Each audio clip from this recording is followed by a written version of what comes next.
성부와 성자와 성령의 이름으로 아멘. 우리의 사랑이신 주님, 오늘 사피엔시아 또 위즈덤이라고 불리는 이 성경을 또 함께 하기로 주님께 청합니다. 그 헬레니즘의 그런 이방인들의 문화 속에서 혼란과 또 종교의 그런 다원화 속에서 여러 가지로 방황하던 그러한 이스라엘 사람들과 특히 젊은이들에게 소명감을 갖고 참다운 그리스도의 정신을, 그리고 유대인들의 참다운 정신을 심으려고 했던 신명기 저자의 그러한 신앙을 우리가 본받고, 또한 언어 속에서도 항상 하나님께서 창조하신 우주 속에서 하나님께서 마련하신 지혜가 우리와 함께 할 수 있도록, 또 혼탁한 현실 속에서도 올바로 살아나갈 수 있는 그런 은혜를 저희들에게 베풀어 주시고, 이 시간 축복해 주시고 또 함께 이끌어 주소서. 우리 주 그리스도를 통하여 비나이다. 아멘. 성부와 성자와 성령의 이름으로 아멘.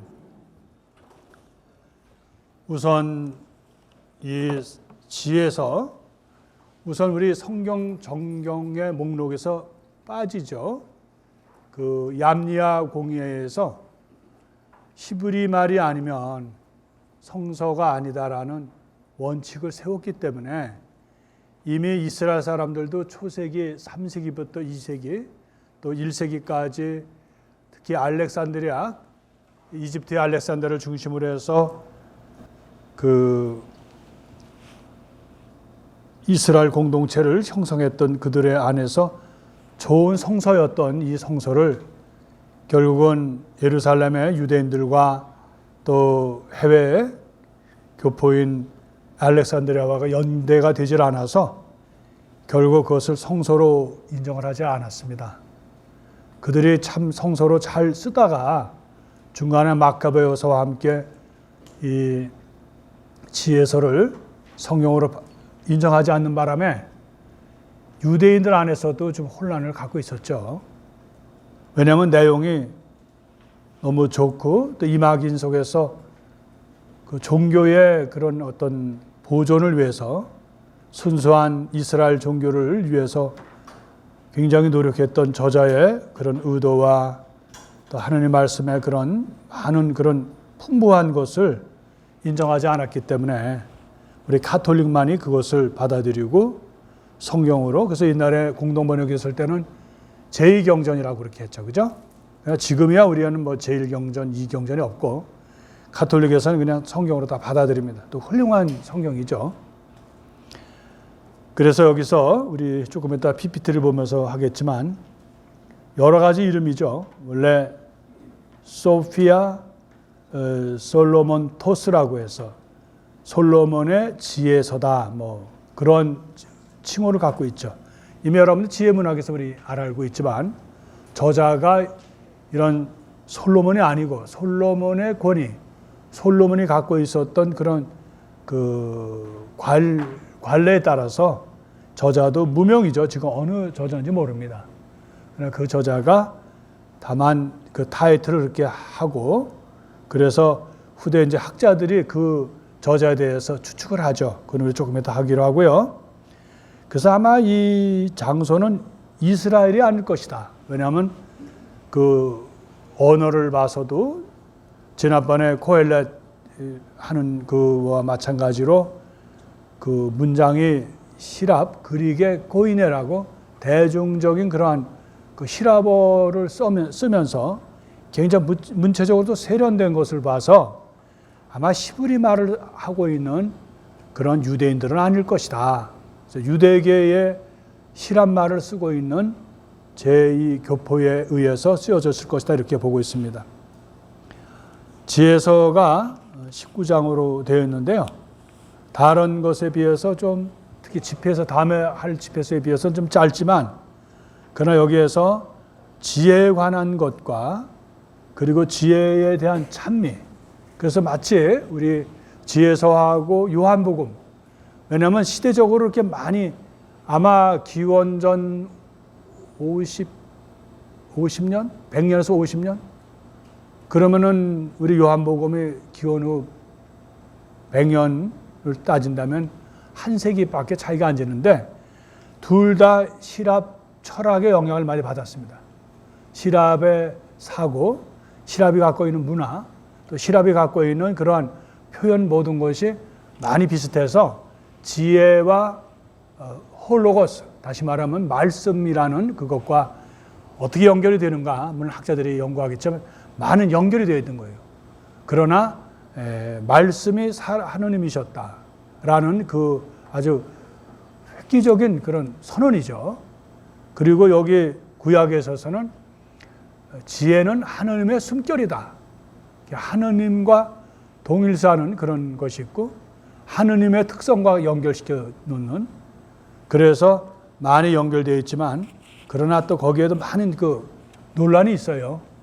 그렇지만 어쨌든 우리 신약 성서에서 요한복음 또 에페소 또 여기 몇 가지와 같이 이렇게 일치하는 것을 보면 시대적으로 굉장히 그 근접되어 있다는 거. 그러나 둘 다 공통적인 것은 시랍 문화의 영향을 받고 있다 하는 이야기입니다. 그래서 여기 여러분들에게 자료가 많지 않더라고요. 제가 만약 여기 책 같은 거 좀 있고 그러면 좀 많이 참조하겠는데 지금 여기 가져온 책이 많지가 않아서 그래서 주로 이제 인터넷을 의지하고 거기 자료를 하는데 많지는 않았는데 여기 부록이라고 하는 또 책이 하나 있어서 그냥 그 여러분들에게 좀 좋은 내용인 것 같아 짧지만 그래서 같이 이렇게 해서 여러분들 두 가지 다 참조하시고 위키백과라는 거기에 또 그 내용도 좋아서 제가 조금 내용은 좀 바꿨습니다.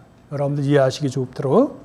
그래서 그것과 같이 이렇게 보시면 아마 지혜서에 대해서 우리가 가지고 있는 자료로서는 아마 뭐 부족하지만 그래도 이해하기에는 좀 충분하다 이렇게 생각을 합니다. 그리고 본문에 대해서 지난번처럼 코엘렛처럼 하려고 했는데 그러니까 페이지가 너무 많이 늘어나는 거예요. 본문을 다 실어 드리려니까. 그래서 본문은 여러분들 성경이 있으니까 그죠? 이 본문을 드리는 거는 여러분들이 뭐 연필이나 강의 중에 아니면 그런 것을 기록하라고 만들어 드리는 거죠. 성경 자체로 드리는 건 아닙니다. 자료로. 그래서 오늘 이번 거하고 저기 집에서도 더 많아요, 양이. 그래서 본문을 많이 못 드리고 다만 다음 주는 이제 집에서와 함께 지혜 문학의 그런 우리가 시서와 또 지혜서 그 부리로 들어가 있는 성경을 이제 아무래도 마감을 해야 될 것 같아요. 그러면은 좀 우리가 빠지기도 많이 빠지고 그래서 충분히 다 못했지만 그러나 우리가 또 시편을 중심으로 해서 하는 이번 강의가 여러분들에게 도움이 되었으면 합니다. 그러면 잠깐 우리 PPT를 보면서 오늘 강의를 다시 이렇게 하겠습니다. 우리가 오늘 지혜서는 이렇게 생각하면 돼요. 유대인들의 신앙이 시랍권에서 두 가지의 그 문화권이 이렇게 형성된 하나의 작품이다 이렇게 생각을 합니다. 왜냐하면 고유한 유대인들의 그 신앙은 갖고 있지만 이미 시랍이라는 헬레니즘, 당시는 아주 대단한 큰 영향권이었죠. 그래서 언어나 문화가 이미 시랍의 그런 정통적인 그런 그 사고와 특히 문화, 언어, 그리고 철학, 그런 또 수학까지 합리적인 것이 다 들어가 있는, 그리고 시랍 철학의 가장 대표적인 건 합리적이거든요. 과학적이고. 그래서 그런 것이 총망라했던, 그래서 시랍권에서 갖고 있었던 유대인들의 신앙을 전해주는 책이다. 이렇게 보시면 됩니다. 이해하시겠죠? 예. 그래서 조금 복잡합니다. 그리고 여러 내용을 보시면은 잘 이해가 안 가는 게 많아요. 근데 여러분들은 제가 지금 말씀드렸죠? 이해가 안 가는 건 어때요? 그건 당연한 거라는 거죠. 여러분을 이해한다면 그건 당연한 게 아닌 거예요. 그러니까 뭐 이렇게 말이 어렵지? 더군다나 번역을 했으니까 더 어렵죠. 원문을 읽으면은 좀 좋은 점도 되겠지만 벌써 시대적으로 얼마나 우리가 차이집니까? 그러니까 여러분들 그러나 우리가 전례에서 지혜서가 나올 때 이런 배경에서 썼던 책이다 하는 것을 참고로 하면 아마 오늘 공부가 좀 도움이 되리라고 봅니다. 예, 그릭 말은 소피아 솔로몬 토스, 그 뒤에 게 히브리 말이죠. 예, 소피아 솔로몬 토스. 예, 그리고 라틴어는 리베 사피엔시에. 이게 사피엔시에면 이게 이격이거든요. 사피엔시아면 일격인데, 그래서 이 일격이면 뭐뭐의. 그러니까 영어는 of wisdom이 되겠죠. 예, 라틴어는 끝에 어미를 바꿔서 하고요. 히라보는 앞에 정관사하고 해서 또 바꾸고요. 라틴어가 좀 더 단순합니다. 그래서 지혜의 책이다 이런 뜻이에요, 라틴 말. 그리고 여기 영어로는 The Book of the Wisdom. 그래서 이 of Wisdom이 사피엔시아 이격이니까 이렇게 되는 거죠. 그래서 이 사피엔시아, 다시 말하면 지혜서만큼은 히브리어 원문이 없다. 있긴 있지만 학자들은 아마 히람 말에서 히브리 말로 번역을 거꾸로 했을 것이다 이렇게 보고 있죠. 학자들은 좀 논란이 있습니다. 그걸 우리가 뭐라고 얘기하죠? 논란이 있는 걸 우리가 보통 뭐라고 얘기해요? 그건 대개 사정이죠. 예? 우리가 알 바는 아니죠. 그들은 싸우는 건 싸우는 거고 우리가 거기까지 끼어들어서 왜 그러냐 할 필요가 없다는 거. 왜? 쓸데가 없으니까. 뭐냐면 결론은 뭐예요? 히브리 원문이 있다? 없다? 그리고 제일 중요한 말은 뭐예요? 모른다. 예, 그래서 랍비가 이제 이렇게 있는 것을 가지고 부로 이렇게 했습니다. 1편은 1장부터 5장에 지혜는 의인, 신앙인에게 생명을 주는 것이다. 예, 선인과 악인, 의인과 악인을 대조해서 지혜를 받아들이고 지혜를 사랑하는 사람들은 의인이고 지혜를 무시하고 지혜를 받아들이지 않는 이들은 결국은 악인이고 그리고 지혜의 그런 그 은혜를 받지 못해서 결국 죽음을 면치 못한다. 이런 내용을 주로 하고 있습니다. 2편은 6장부터 9장에 솔로몬에 관한 얘기를 많이 하고 있습니다. 솔로몬 자신이 지혜의 기원이고 또 그가 많은 영향을 발휘했다. 근데 거기 재밌는 거는 솔로몬도 하나의 연약한 인간이었다. 한계적인 인간이었다라는 것을 고백하는 대목이 나옵니다. 다른 것은 전부 솔로몬을 포장을 하거든요. 야, 지혜라 그러면은 그거는 솔로몬이다라고 했는데 여기서는 솔직하게 솔로몬도 사실은 지혜를 떠나서는 한낱 연약한 인간이고 그도 태어났을 때 어머니 젖을 먹고 기어다니고 또 한계적인 연약한 인간이었다. 모든 인간이 갖고 있는 그 한계성을 갖고 있었다 하는 얘기로 시작해서 지혜와 솔로몬에 관한 이야기를 하고 있습니다. 그 다음에 3편은 10장부터 9장이 19장인데 이것이 이제 세 번째, 이거 마지막이죠. 마지막 부분. 그래서 이것은 주로 예 그런지 몰라도 여기 탈출기라 하는데 또 출애굽기라 그랬네. 제가 고쳤다고 생각했는데 착각을 합니다. 그래서 탈출기 뭐 출애굽기 같은 말이지만 그래서 역사적인 것을 하는데 주로 탈출기의 이야기를 많이 다룹니다. 왜 그랬을까요? 그것은 학자들 얘기로는 그가 이집트에서 알렉산드리아 아니면 그 바깥에 꼭 알렉산드리아 아니더라도 아마 해외 어떤 그 히랍의 도시에서 썼을 텐데 그는 거기서 이집트의 탈출의 이야기를 선조들로부터 잘 들어왔고 하느님께서 하시는 놀라운 일들과 히랍의 그런 철학적인 것, 논리적이고 수학적이고 또 지금으로 우리 말하면 과학적이라고 하더라도 그런 것을 뛰어넘으시는 하느님. 왜? 홍해가 갈라진다는 얘기, 또 이스라엘 사람들을 이집트에서 탈출시켜서 시나이로 데려간다는 그 사실은 역동적이거든요. 어떤 철학으로 설명할 수 있는 것, 어떤 합리적인 것을 설명할 수가 없는 것이라는 것을 저자는 은연중에 발표하면서 아무리 이집트가 문명적으로나 또 언어적으로나 문화적으로도 모든 것이 앞선다 하더라도 하느님의 지혜를 뛰어넘지 못하고 하느님의 의지를 이해할 수가 없다. 하느님은 그 모든 걸 포용하시고 그런 삼라만상 하느님이 창조하신 어떻게 보면 이집트인들이 마치 자기들이 신이라고 하는 그런 것까지도 하느님은 다 관리하시고 이끌어 가신다. 이스라엘의 역사를 비격적으로 어떤 논리가 아니라 하느님의 사랑으로 이끌어 가신다는 것을 은연중에 내비칩니다. 그래서 여기 지혜서의 전체의 의미는 봐라, 하느님은 이집트 아니라 어느 제국이나, 그래서 가나안 아니고 어떤 것도 다 여기서 약간 비판을 합니다. 3편에. 그래서 거기에 첫 번째 우주 창조에서 이집트 탈출까지 쓰고요. 그 다음에 13장부터 15장은 피조물에 대한 그 예배를 이렇게 배격합니다. 그것 피조물을 섬기지 말라고 해요. 피조물이 신이 아니라는 거예요. 그런데 놀랍게도 이집트는 모든 것이 판테이즘, 신이다라고 하거든요. 동물도 신이고 또 심지어는 자기들의 갖고 있는 어떤 그 스핑크스 같은 거 말해요. 우리 보면은 합작이잖아요. 그런 것도 신으로 모시고 또 카르나게 가면은 그런 벽에 세우는 심지어는 파라오도 신이다라고 얘기하거든요. 우리가 보통 그걸 범신론이라고 그러죠. 판테이즘. 판이면 이제 모든, 그래서 판테온이라고 하잖아요. 우리 왜 로마에 가면 판테온이라는 게 있거든요. 이렇게 있고 중간에 지붕이 없어요. 동그랗게 뚫려 있는데 밑에서 내려오는 열기 때문에 그 비가 안 떨어져요. 글로요.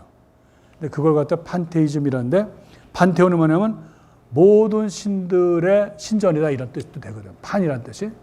그래서 이집트에 주로 우리가 보는 범신론, 판테이즘. 그래서 우리 한국과 좀 비슷한 점도 많아요. 여러분들 아시잖아요. 우리 한국도 옛날에 귀신이 아닌 게 없잖아요.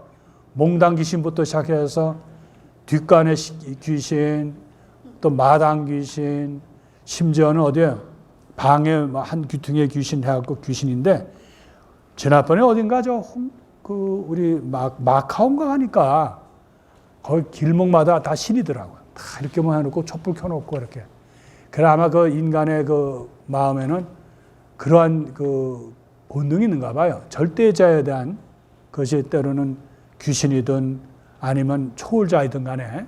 근데 하여튼 이 저자는 그렇게 많은 신들이 있는데 그건 한낱 피조물에 불과하다. 하느님이 창조하신 피조물에 불과하지 그것이 인간의 지성이나 인간이 만들어낸 그 어리석음에 하느님은 벌을 내리실 거다 하는 것도 내리시거든요. 끝으로 16장부터 19장은 에집트 탈출의 사건을 다시 또 조명을 합니다.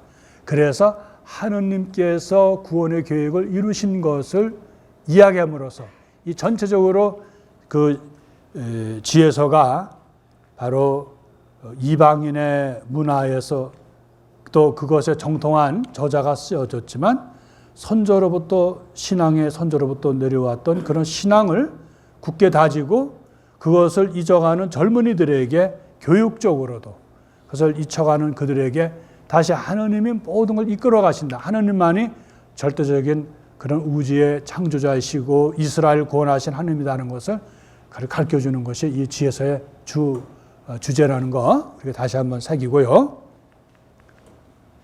장소는 아까 말씀드렸지만 아마 시랍의 그런 어떤 문화권에 있는 그런 것이다. 그래서 팔레스티나라고도 할 수 있겠지만 주로 문화의 중심지인 알렉산드리아는 뭐냐?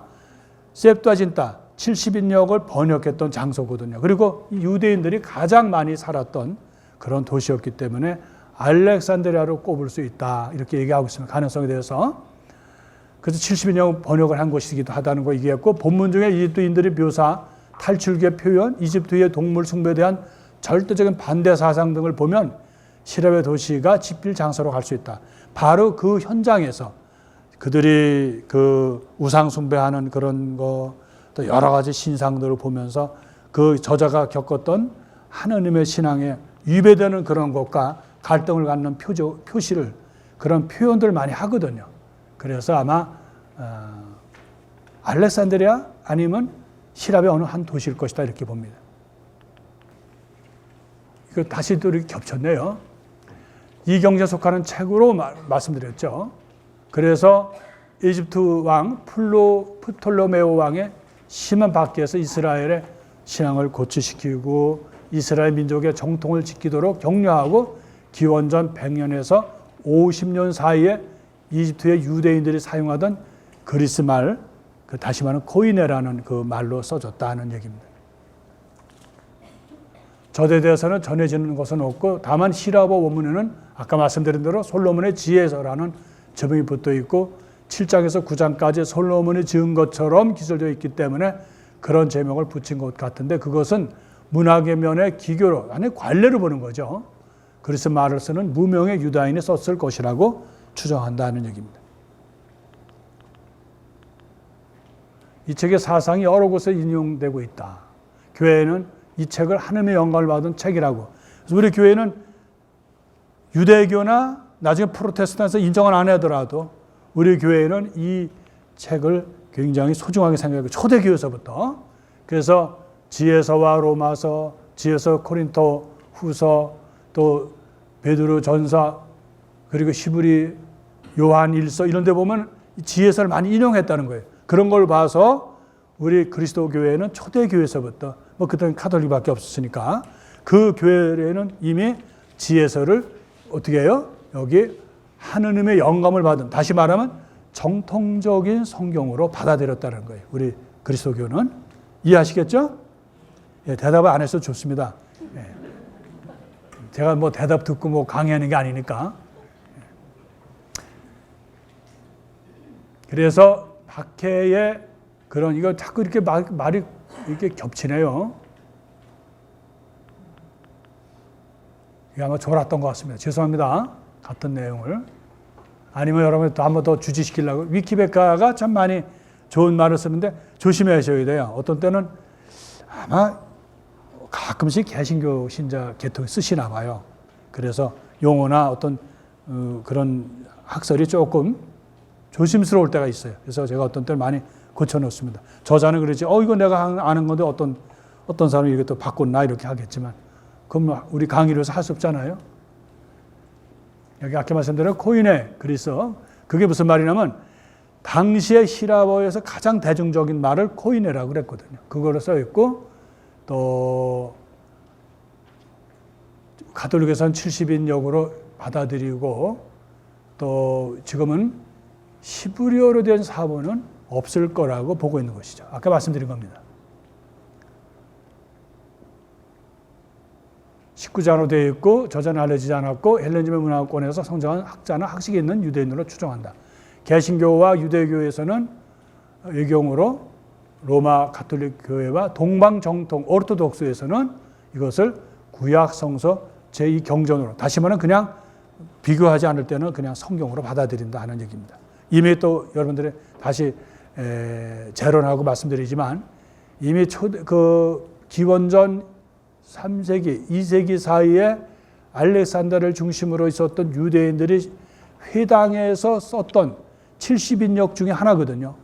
그러니까 성경을 이미 받아들여서 썼던 건데 지역적으로 뭐 지금이면 인터넷이 있고 뭐 전화가 있으니까 되겠지만 그때는 알렉산드리아하고 예루살렘하고는 차이가 굉장히 멀거든요.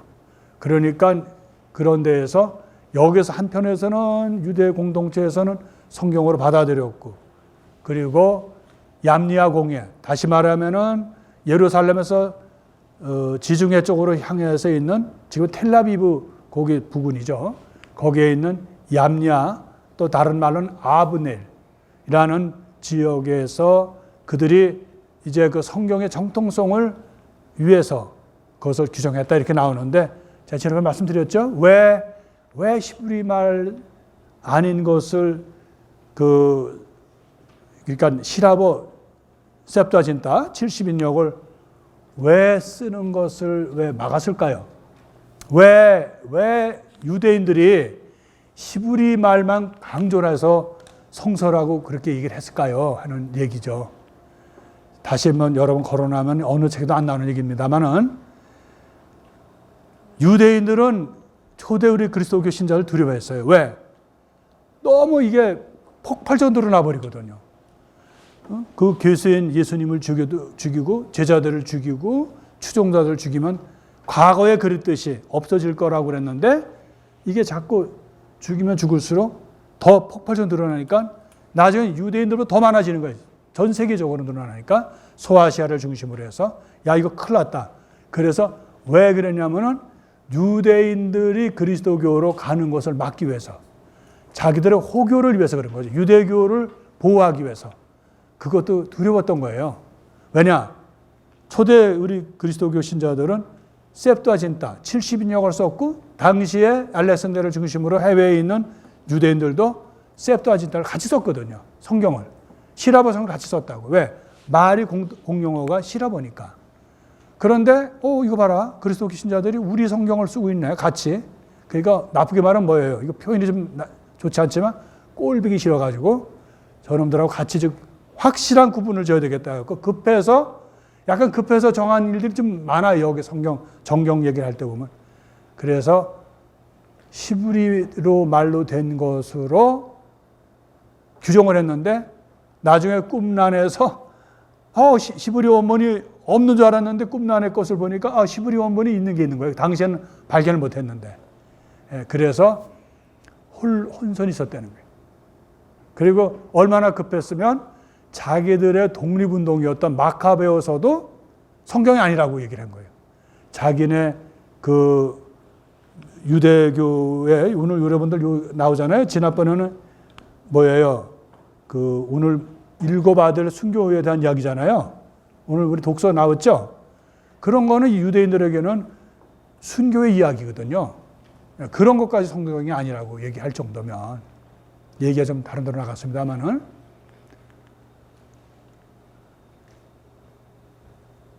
그래서 히브리어를 알지 못하는 유대인들이 많은 시기에 작성한 것으로 여겨지며 기원전 1세기 말엽에 완성된 것으로 추정한다. 지혜서의 저자는 문헌 구조와 표현 방식으로 수사학과 시랍 사상, 유대 사상을 이해하는 코인의 그리스어를 모국어로 사용하는 그리스 문화에서 성장한 인물로 여겨진다. 우리가 더 신비로운 건 이름도 몰라요, 성도 몰라요. 그러면 더 신비롭죠, 그죠? 이 사람이 누군지 몰라요. 우리는 이미 그런 노래를 부르고 있잖아. 이름도 몰라요, 성도 몰라요. 그래서 여기서 유일한 하느님의 신앙을 그래서 전파하기 위해서 그렇다. 이것을 마찬가지로 우리 초대 그리스도교회는 바로 그리스도교회의 하나의 그 신앙의 지침으로 여러 가지 박해와 어려움 속에서도 하느님의 신앙을 지키는 그런 기본으로 이 구약성서 지혜서를 우리 교회의 성서로 받아들이고 있다 하는 얘기입니다. 굉장히 교회와 그 지혜서는 굉장히 밀접한 것이 있다는 거, 여러분 구약성서지만 이미 유대인들은 버렸지만 그리스도교 신자들에게는, 그리스도교 신자는 개신교는 아니고 카톨릭에서 또 동방의 오르토독스에서 그렇게 받아들였다 하는 얘기입니다.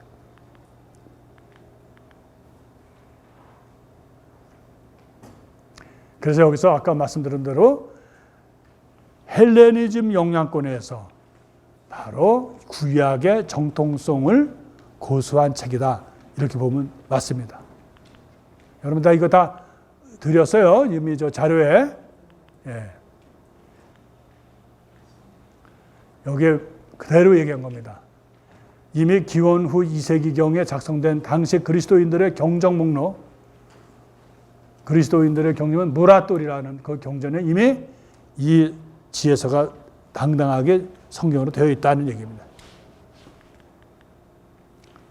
다시 이제 정리해 보면 1장부터 5장은 삶과 종말론적인 심판이 1장부터 5장, 6장부터 9장은 지혜의 찬미, 그리고 10장부터 19장은 무려 이집트를 중심으로 해서 바로 탈출 사건이 중심이 됩니다. 그래서 이렇게 지혜서와 연결시켜서, 그러나 전체적인 건 뭐예요?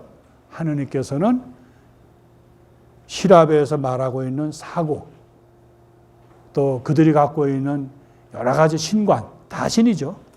여러 신들, 그리고 전체적인 우주적인 그런 모든 것을 초망라한 사변적이고 또 과학적이고 그런다 하더라도 그들이 말하고 있는 신들, 그들이 말하고 있는 신앙의 그런 신앙의 대상, 그들이 말하는 사고의 그런 우월성, 그 철학이라는 사고의 최고로 치거든요. 별거 아니다. 너희들이 아무리 사고적으로 사변적이고 또 신적으로 여러 신들을 갖다 얘기해도 한 분이신 야훼 하느님을 당하지 못한다. 왜? 야훼 하느님이야말로 인간의 사고를 주관하시고 그리고 세상의 모든 만상을 창조하시고 이끌어 가시는 분이기 때문에 그렇다 하는 얘기를 결론적으로 하는 겁니다. 우리가 전체적인 그런 거 알면은 지혜서가 이해하기가 쉽습니다. 벌써 이해가 되죠? 끝날까요? 여러분 이래도 대답 안 하고 저러고 대답 안 하면 그냥 여러분들은 받아들이는 걸로 하고 오늘 끝내면은 저는 명강의를 하는 거죠. 근데 그럴 수는 없잖아요. 제가 명강의를 해갖고 여러분 제가 교만해지면 좋겠어요. 다시 겸손하기 위해서 어떻게 해요? 다 이제 입으로 들어가야죠. 그래서 여기서 주제는 인간은 불멸설이다. 그러니까 인간은 죽지 않는다는 거예요. 영혼은. 그래서 시랍 철학의 인간의 육체와 영혼을 분리시키는 그러한 것에서 총체적으로 인간의 전체를 죽지 않는다는 거. 그리고 지혜를 갖다가 의인화시켰어요. 마치 그것이 하나의 이론이 아니고 살아있는 하나의 유기적인 연결로 이렇게 보고 있다는 얘기죠. 1장에 이제 첫 시작이 뭐예요? 통치자들에게 바로 정의를 사랑하라고 제언을 하고 선량한 마음으로 주님을 생각하고 순수한 마음으로 그분을 찾아라 이렇게 이제 명시를 합니다. 주님께서는 당신을 시험하지 않는 이들을 만나 주시고 당신을 불신하지 않는 이들에게 당신 자신을 드러내 보신다. 이게 무슨 얘기예요? 다른 모든 사변적인 거나 과학적인 거나 이런 오만을 버리고 절대적인 이 우주의 창조자신 하느님께 모든 걸 돌려야 한다는 얘기입니다. 인간이요. 그게 지식이 어설프면요. 아주 지식을 아주 완전하게 습득한 사람은 겸손한데 어설프게 가지고 있는 지식을 가지고 있는 사람 있잖아요. 그러면은 어떤 현상이 오냐면 그 지식을 갖고 있는 자기가 대단해 보이는 거예요. 그 지식에 의지해서. 그래서 어줍지 않은 사람들이 신앙을 많이 부인해요. 아주 원숙된 사람들은 안 그런데 조금 우리나라로 말하면 반풍수 정도. 이건 신앙 그 지식을 갖고 있긴 했는데 완전히 마스터한 게 아니라 마스터할 뻔한 사람들. 그런 사람들은 굉장히 교만하다는 거예요. 그건 사실이에요.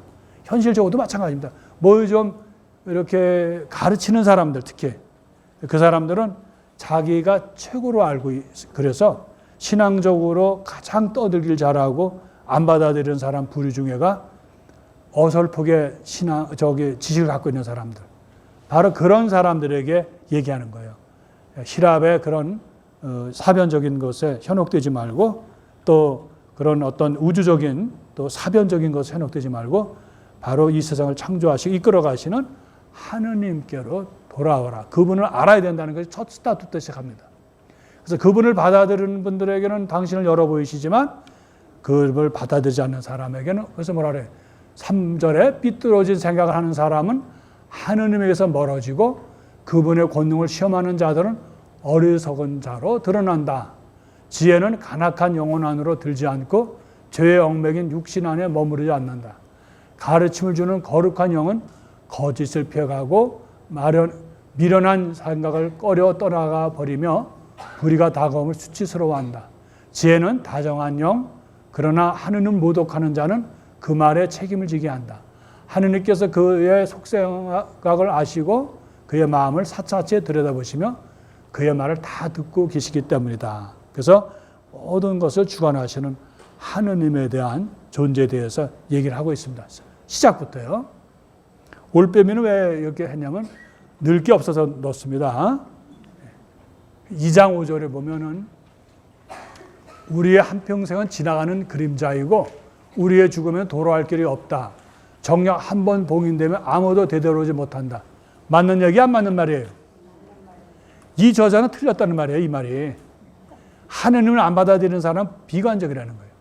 자, 그러니 앞에 있는 그러니까 세상 다 지나가고 허무하니까 어떻게 해요? 즐기자. 젊을 때 이 세상 것을 실컷 쓰자. 그래서 우리나라에서 이미 마스터한 노래가 뭐예요? 노세 노세 젊어서 노세. 바로 여기와 연결되는 거예요.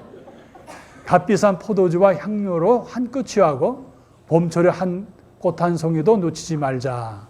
장미가 시들기 전에 그 봉오리들로 화관을 만들어 쓰자. 어떠한 풀밭도 우리의 이 활락에서 빠지는 일이 없게 하여라. 이것도 우리의 몫이고 저것도 우리의 차지니 어디에는 우리가 즐길 즐김표를 남기자.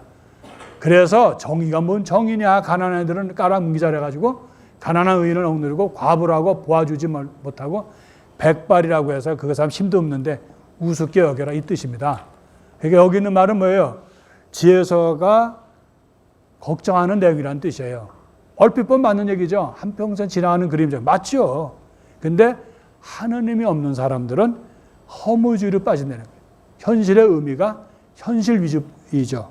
그래서 즐기고 현실에 머물고 현실이 말하는데 동조한다는 얘기입니다. 다시 말하면 지혜가 없는 사람들의 의미를 얘기하는 거예요.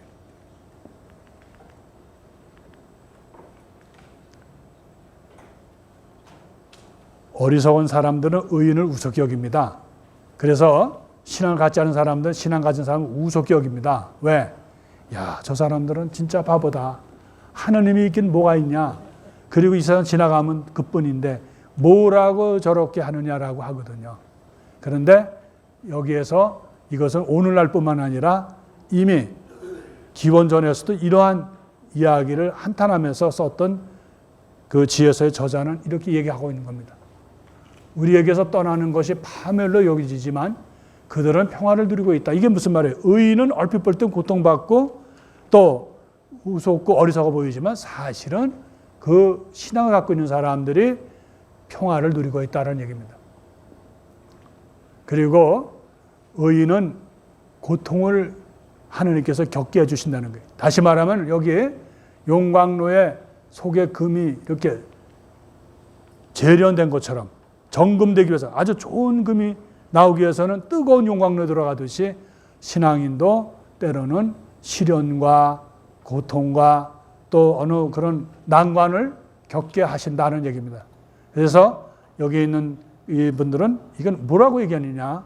지금 시라권에서 정말 나라 없이 떠돌이 당하고 또 하느님의 신을 갖고 있으면서도 그들에게는 우습게 보이고 유대인들이 어줍지 않게 보이지만 그러나 그렇게 어줍지 않고 시련을 갖고 나라를 잃고 어려움이 있더라도 그 젊은이들은 거기 흔들리지 말고 하느님의 신앙으로 나가야 된다. 그런 의도를 갖고 있는 겁니다. 우리도 마찬가지죠. 우리 신앙인들이 신앙을 가졌다 우리가 고통이 없는 거 아니잖아요. 때로 실망이 없는 것도 아니고 때로 우리 교회에 대해서도 실망하잖아요. 또 내가 갖고 있는 신앙에 대해서도 실망을 하잖아요.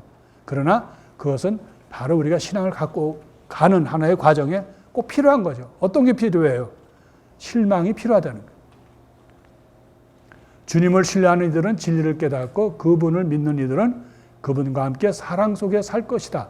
은총과 자비가 주님의 거룩한 이들에게 주어지고 그분께서는 선택하신 이들을 돌보시기 때문이다. 결국 하느님과 연결되어 있는 사람들은 가장 행복한 사람들이다. 왜? 사라져가는 또 인간으로 보면 바벨탑이라는 게 많잖아요. 인간이 만들어 놓은 위협이 얼마나 많습니까? 근데 놀라운 것은 인간적인 것은 다 사라지게 되어 있다는 거예요. 그래서 그런 속에서도 하느님과 인격적으로 만나는 사람들, 유기적으로 만나는 사람들, 세상이 아무리 변하고 혼란스러워도 하느님을 굳게 붙들고 하느님께 의지하는 사람은 결국 행복하고 평화를 누리는 사람들이다. 왜? 하느님께서는 그들을 선택하시기 때문이다라는 얘기거든요. 그리고 하느님은 그를 돌봐주신다는 것. 그래서 실망하지 말고 현실에 너무 안주하지 말고 하느님께로 나갈 수 있는 그러한 길을 선택해서 꾸준히 지혜의 길을 가라고 하는 겁니다. 여기서 지혜의 길은 뭐예요? 하느님께서 제시하는 길을 지혜의 길로 말하는 것이죠. 그래서 의인들이 받을 영광은 의인들은 얼핏 보면 현실적으로 죽음으로 끝나는 것 같지만 영원히 살고 또 하느님께서는 그들에게 보상을 하신다는 거예요.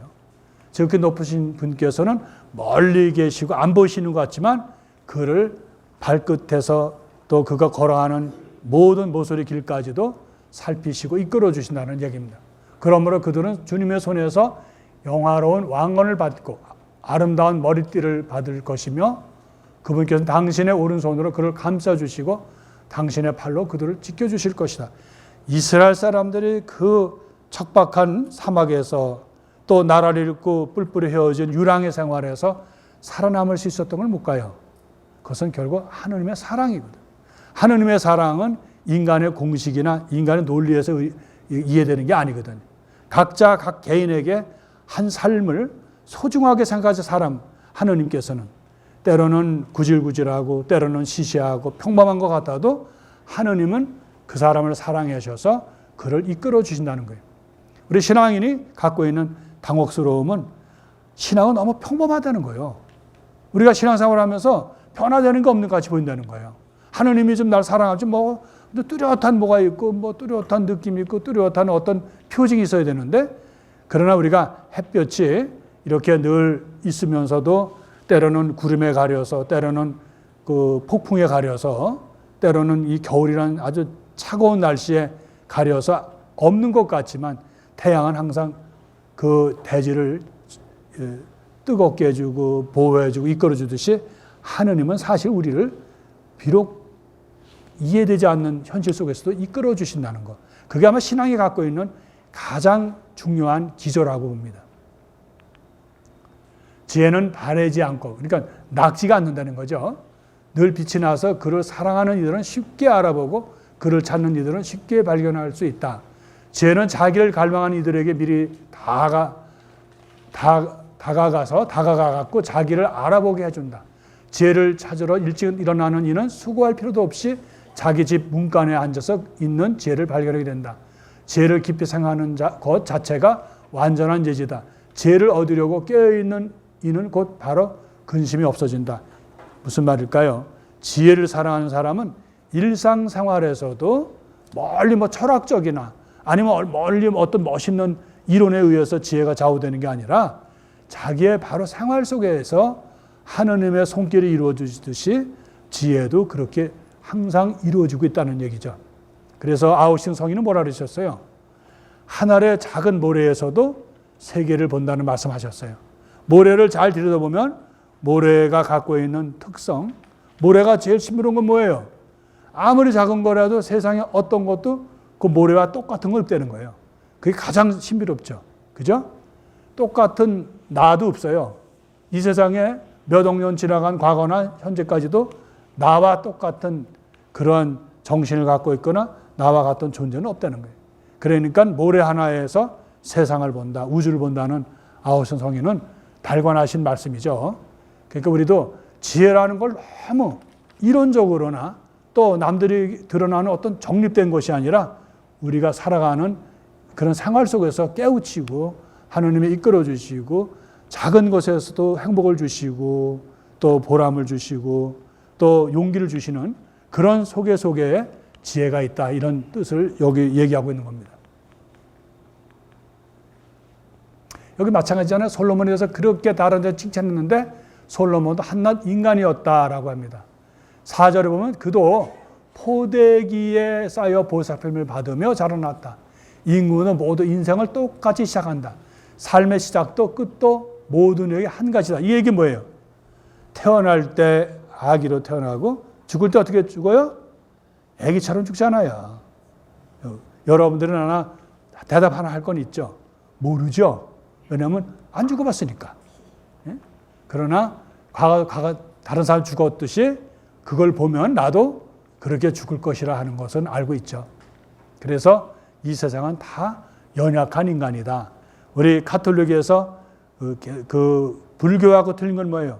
불교는 내가 자각을 하고 내가 니르바나 열반의 세계에 들어가고 모든 것을 깨우치면 나는 부처가 된다라고 하지만 가톨릭 교리는 나는 어려서나 내가 공부를 해서나 내가 부유해져서나 내가 성인이 되고 내가 잘 되거나 또 내가 망해가지고 또 병들어서 죽을 때나 똑같이 나는 한낱 그냥 미완성의 한 부족한 하느님 없이는 살 수 없는 연약한 인간이다. 한계가 있는 인간이다. 이렇게 정의합니다. 그래서 우리 인간은 하느님이 필요하다. 또 완전하신 하느님께서 이끌어 주셔야 된다 하는 조그만 선도 하느님 없이는 우리가 실천할 수가 없다. 그렇게 우리가 겸손한 우리 인간의 존재를 설명하고 있습니다. 그런 의미로 오늘 얘기하는 거죠. 지혜의 본성. 여러분들이 그냥 읽으셔요. 예? 나도 사실 한계가 있어요. 아까 말했잖아요. 연약하다고요. 저도 뭐 입이 항상 있습니까?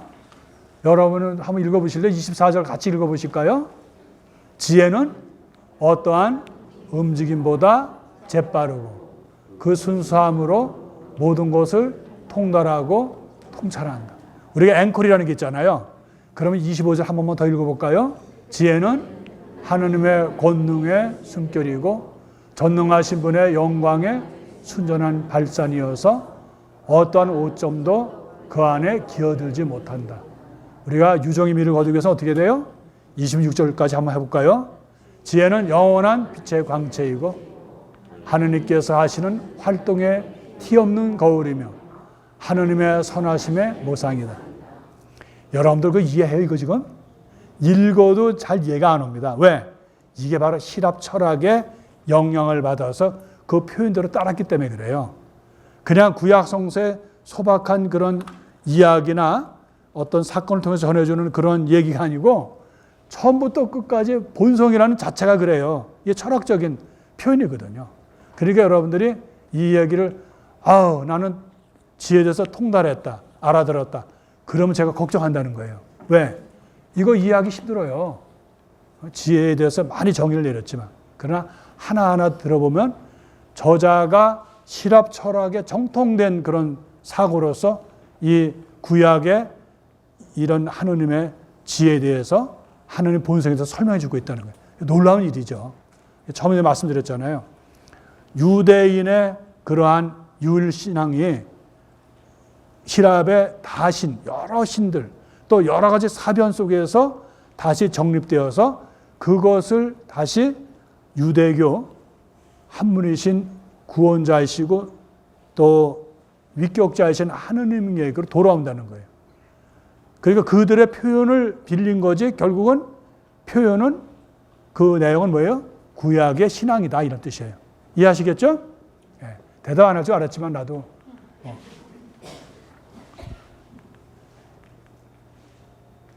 그래서 이상하게 여기서부터 계속 11장부터 끝까지 에집트에 대한 얘기를 쭉 합니다. 근데 그 이 지혜서의 저자는 탈출기 사건이 하나의 큰 분수령이에요. 큰 자기의 기초예요. 왜? 아까 말씀드렸듯이希臘에서는 어떤 말로도 표현할 수가 없는 것이 탈출기 사건이에요. 특히 홍해를 건넜다는 사건은 굉장히 획기적인 거여서 이 저자는 그걸 중심으로 해서 이스라엘의 역사, 하느님의 사랑, 이스라엘 사람들을 이끌으신 하느님의 놀라우신 그러한 위격적인 그런 당신의 역사를 재조명해 주고 있거든요. 그래서 여기 쭉 보면은 이것뿐만 아니라 계속 제가 다 이거 인용은 안 했습니다만은 그래서 여기 그 17절에 당신의 전능하신 손, 무용의 물질로 세상을 창조하신 그 손이 곰의 물이나 살아온 사자를 보내는 것은 어려운 일이 아니었습니다. 예? 새로 창조되어 알려지지 않은 포악한 야수들도 입금 대신에 불을 뿜어대는 야수들도 악취 가득한 연기를 떼뿜는 야수들도 눈에서 무서운 불꽃을 내쏘는 야수들도 보내실 수가 있었습니다. 이게 뭐냐면 동물들이 아무리 제 앞에서 뭐 능력이 있고 빠르고 또 위력이 있다 하더라도 결국 하느님께서 그 모든 창조하시고 그들을 섭리하고 이끌어 주신다는 얘기입니다. 근데 안타깝게도希臘사람들,希臘의 문화권에 살고 있는 에집트인들은 그것만 본다는 거예요. 그 창조물만 보기 때문에 그거의 위력에 놀라서 여러분 뱀이잖아요. 그 파라오의 그 관에 보면 그 코프라가 쌍코프라에도 하나도 아니고 두 개가 이렇게 있는데 그게 뭐예요? 이 코프라가 딱 나타나면 동물들이 그냥 정신을 못 차리고 비실비실 한단 말이에요. 그러니까 코프라에게 어떤 그 파워가 있다고 생각을 한 거예요. 그래서 그 파라오의 왕관에 그 금으로 된 것을 한 건 뭐냐면 파라오가 그렇게 코프라처럼 능력이 있다. 그런데 그 지혜서 저자는 웃기지 마라. 거기 왕도 하나 연약한 인간이고 그 위에 있는 그 코프라도 사실은 하느님이 창조해 주신 거야. 얼핏 보면 코프라도 뭐 대단한 것 같아도 하느님이 만들으시고 이끌어 주신다 이런 내용입니다.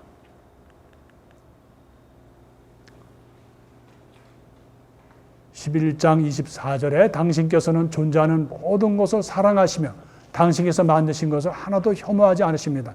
이 점에서 시랍의 사변적인 것과 이제 차이를 둡니다.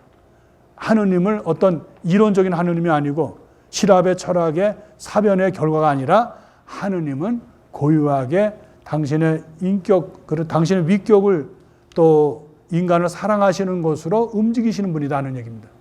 당신께서 지어내신 것을 싫어하실 리가 없기 때문입니다. 당신께서 원하지 않으셨다면 무엇이 존속할 수 있었으며 당신께서 부르지 않으셨다면 무엇이 그대로 유지될 수 있겠습니까? 생명을 주시는 하느님, 생명을 사랑하시는 주님, 모든 것이 당신의 것이기에 당신께서는 모두 소중히 여기십니다.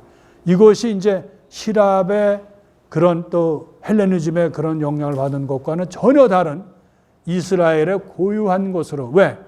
에집트에서 종살이에서 이스라엘 사람들을 구해주시고 또 가로막힌 불가능했던 그런 홍해를 갈라서 또 이스라엘 사람들을 그 발도 물에 적시지 않고 마른 땅으로 건너갈 수 있는 그런 사랑을 보여주시고 만나를 주시고 메추라기를 주시고 여러 가지 그런 적들 속에서도 이스라엘을 보존해 주신 하느님을 잊지 않는다는 뜻입니다. 이게 굉장히 여기서 중요한 결론으로 나가는 이야기입니다. 그래서 여기서부터 이제 여러분들 저기 이집트 많이 가셔서 보시면 알지만 신이 아는 게 없어요. 뭐 동물들을 전부 신으로 했어요. 자연의 어리석음, 자연을 가지고 얘기를 많이 해요. 여기도 또 뭐 우리 띠 못지않게 별자리 가지고 되게 떠드는 데가 여기에요 또. 그죠?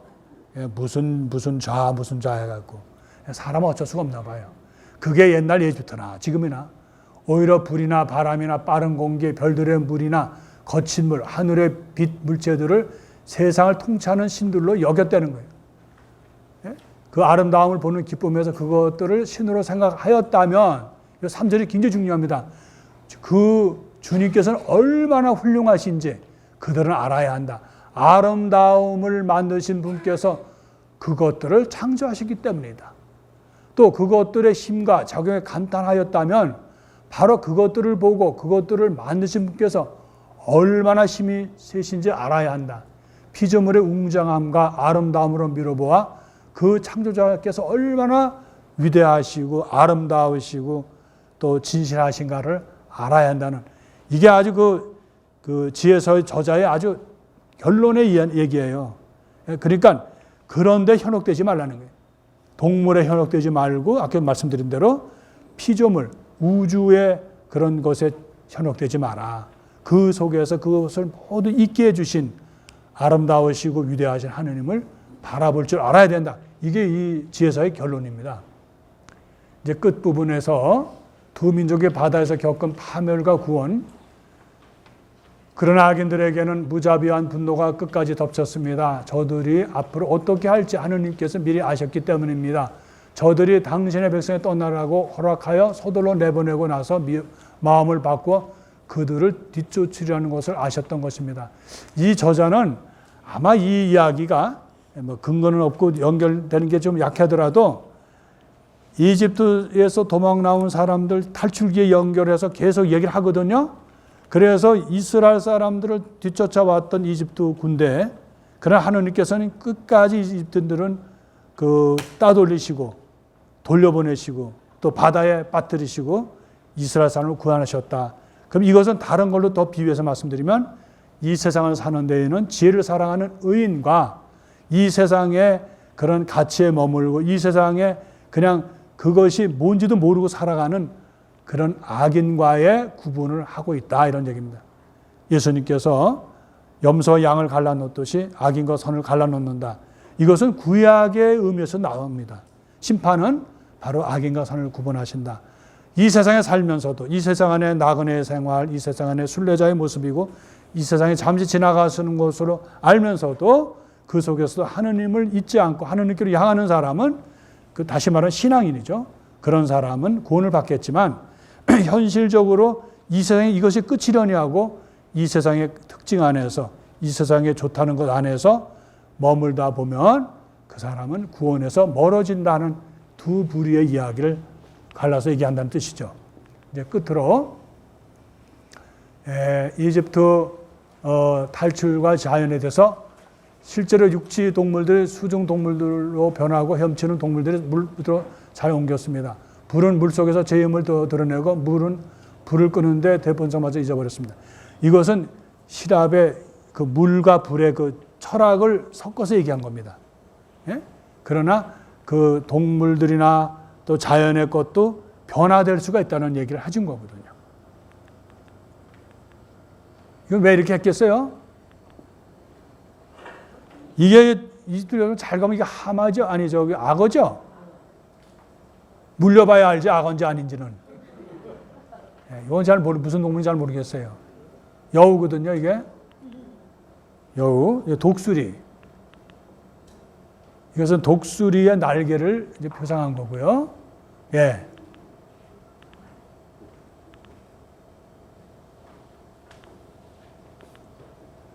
마무리를 얘기합니다. 이제 이 지혜서를 마치면서 저자는 주님 당신께서는 이 모든 일에서 당신 백성을 들어 높이시고 영광스럽게 해주셨으며 언제 어디서나 그들을 도와주신 일을 소홀히 하지 않으십니다.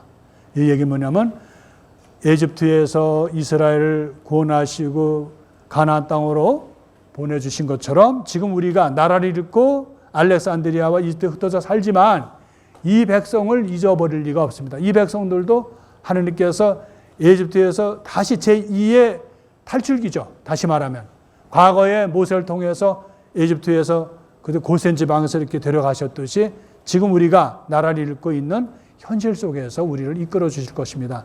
우리 그리스도교 신자들은 어떤 의미를 갖고 있어요? 우리가 비록 이 지상에서 살고 있고 때로는 서럽고 때로는 또 슬프고 그래서 우리가 눈물의 골짜기라 그러잖아요. 하와의 자손들이라고 하면서 그게 우리 신앙의 모습이고 우리 아오신 성인께서는 우리가 주님의 품에 안기기까지는 항상 우리는 영원한 평안은 없다고 얘기했거든요. 항상 고통과 아픔이 있고 실망이 있는데 그럼에도 불구하고 하느님께서는 우리를 이끌어 주시고 당신을 사랑하는 사람들을 항상 좋은 것으로 채워주신다는 그러한 그 지혜서의 의견과 같습니다. 그게 신앙인의 모습이거든요. 그래서 오늘 우리는 무엇을 배워야 되느냐? 이제 대림절이 가까웁니다. 우리가 이 세상에 너무 욕심을 부려서는 안 된다는 거예요. 내가 갖고 있는 돈이, 내가 갖고 있는 모든 것이 나의 구원과 다 연결되고 모든 것은 아니라는 것이죠. 언젠가는 내가 이걸 다 놓고 떠나야 되는데 우리가 어리석게도 그걸 잡으려고 그런다는 거예요. 때로는 우리가 또 너무 미운 사람을 그것도 소용없다는 거예요.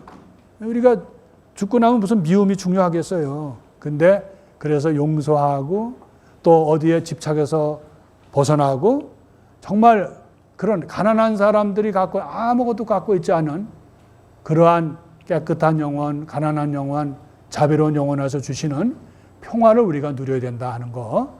우리 대림절을 준비하면서 우리가 현실적인 우리의 이런 모습을 잘 봐야 돼요. 지혜서는 사실 솔직히 말씀드리면 어렵습니다. 이해하기가 쉽지는 않아요. 그러나 여러분들 전체 스케마를 말씀드린 대로 그렇게 하면 지혜서를 이해하는 데 많은 도움이 될 겁니다. 그래서 오늘 또 이렇게 해주시고 다음 주는 아주 기쁘게 쉬시고요. 12월 2일 날 또 빼먹지 마시고 그때 집회서 이제 끝에 할 거예요. 성부와 성자와 성령의 이름으로 아멘. 영광이 성부와 성자와 성령께 전과 같이 이제와 항상 영원히 아멘. 성부와 성자와 성령의 이름으로 아멘. 수고하셨어요.